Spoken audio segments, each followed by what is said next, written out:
조갑제 TV 시청자 여러분 안녕하십니까? 2021년 1월 4일 오후 4시입니다. 문재인 대통령 집권한 이후에 한국에서 처음 보는 일들이 계속 일어나고 있는데, 미국에서도 트럼프가 집권한 2016년 이후 이상한 일들이 막 일어나고 이제 임기가 20일도 남지 않았는데, 트럼프 대통령은 계속 끝난 선거 결과를 뒤집어 엎으려고 말하자면은 발악을 하고 있습니다. 발악이라는 표현을 제가 우방국 대통령에게 쓰지 않으려고 해도 안 쓸 수가 없습니다. 미국에서도 거의 발악 미쳤다 뭐 이런 표현을 씁니다.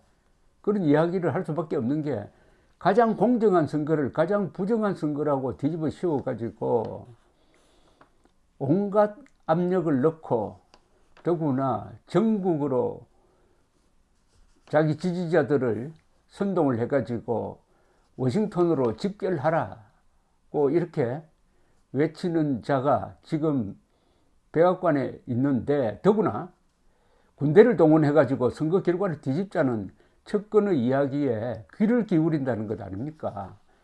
그러니까 이러다가는 정말 친위 쿠데타가 나는 것 아니냐 하는 불안감을 느끼는 사람들도 있는데, 이렇게 되니까 지금 생존해가지고 있는 생존한 전직 국방장관 10명이 일어났습니다. 10명이 공동성명서를 발표를 했습니다.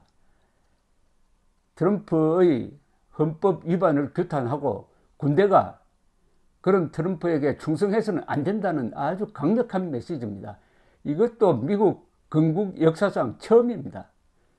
소개를 해드리겠습니다. 그리고 여기 10명은 공화당 때 근무했던 10명, 민주당 때 근무했던 10명 이렇게 딱 나누어집니다. 정파를 초월했다는 이야기죠.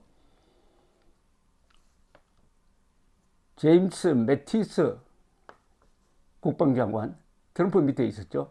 마크 에스퍼 국방장관, 이분도 트럼프 밑에 있었습니다. 레온 파네타 국방장관, 이분은 오바마 행정부 때 국방장관 했습니다. 도널드 럼스펠드 국방장관, 부시 행정부 때. 그리고 윌리엄 코언 국방장관, 이분은 클린턴 정부 때. 이 윌리엄 코언은 메인주의 공화당 상원의원이었습니다. 그 다음에 척커 헤이글, 로버트 게이츠, 윌리엄 페리, 애쉬턴 카터 전 장관들이 서명을 했습니다. 모두 존경받는 군인 또는 정치인 출신들입니다. 이런 문장으로 시작합니다. 선거가 있었다. 재검표와 검사로도 결론을 냈다. 법원이 이견에 제출된 이견에 적절한 판결을 내렸다. 지사들이 인정을 했다. 스티피케이션을 했다 말이죠. 선거인단이 투표를 했다. 결과를 의심할 때는 지나갔다. 이제 헌법과 법률에 따라 선거인단의 투표를 계산하는 절차의 시간만 남았다.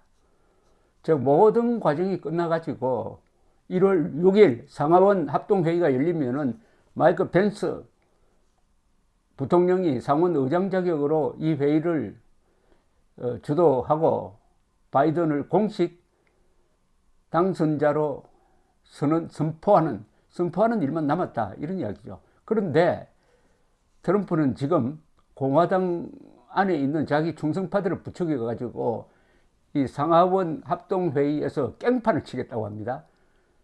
즉 부정선거가 있었다, 선거인단의 투표 인정할 수 없다, 이렇게 하면 어떻게 되느냐 하면은 상원 하원이 별도의 회의를 해가지고 토의를 한 다음에 거기서 어떻게 할 거냐 하는 투표를 해야 됩니다. 상원은 지금 공화당이 장악하고 있습니다. 하원은 민주당이 장악하고 있습니다. 하원에서는 이런 이견이 부결되게 되어 있습니다.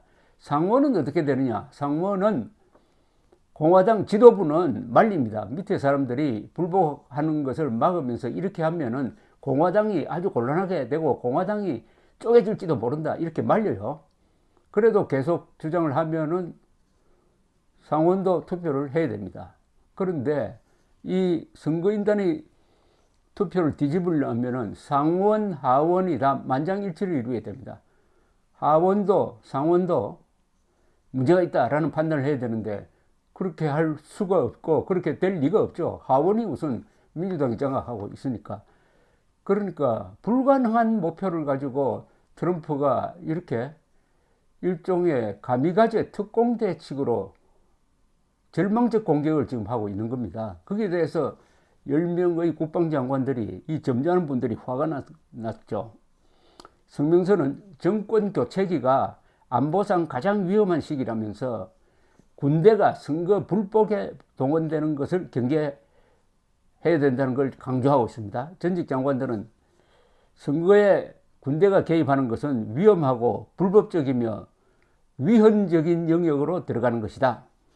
그런 조치를 지시하고 수행하는 자들은 우리 공화국에 해를 끼치는 데 대하여 형사처벌을 포함하여 책임을 져야 할 것이라고 엄중 경고했습니다. 예컨대 계엄령을 펼 때 계엄령을 내리는 자나 그것을 수행하는 자는 나중에 감옥 간다. 조심하라 이런 이야기죠. 왜냐? 헌법에 위반되니까. 윌리엄 코원 전 국방장관은 이 성명서가 나온 직후 CNN과 인터뷰하면서 이렇게 이야기했습니다. 트럼프가 헌법에 위반되는 행위를 함으로 경고를 보내기로 했다. 국방부 근무자들은 어떤 특정 인물에 대하여 충성 맹세를 한 것이 아니라 이 나라와 이 헌법에 충성을 맹세하였음을 잊지 말아야 한다라고 했습니다. 페리 전 장관의 트윗에 따르면은 오늘 공동성명의 발상자는 공화당 정권의 국방장관, 부통령까지 지냈던 딕 체이니 전 장관이었다고 합니다. 페리 전 장관은 우리는 모두 헌법에 충성을 맹세하였으므로 정당 여하에 따라 그 충성이 바뀌어질 수 없다 라고 강조를 했습니다. 그리고 이 성명은 국방부가 정치적 행위를 하여 정부 이양이나 선거 결과를 방해하는 행위를 해서는 안 된다는 점도 분명히 경고했습니다. 이 국방부가 예스프 국방장관을 해임을 한 뒤에 트럼프는 예스맨을 앉혀놓았는데 이 사람들이 지금 바이든 차기 정부 인수팀과 제대로 협조를 안 한답니다. 거기에 대한 경고입니다. 성명서는 문장이 이렇습니다. 마지막 문장입니다. 우리는 가장 강력한 표현으로 요청한다. 최종적인 행동은 미국 군대의 가장 소중한 전통과 직업정신과 부합해야 하며 위대한 우리나라의 민주적 정부 이양의 역사와도 부합해야 한다. 평화적 정권 교체를 방해하면은 안 된다. 만약 거기에 가담하는 군인들이 있으면은 엄중 처벌 받을 것이다. 라는 경고가 미국에서 나왔다는 게 참 충격적입니다. 미국 전직 국방장관 10명이 얼마나 이 상황을 엄중하게 보고 있는지를 잘 알 수가 있습니다. 감사합니다.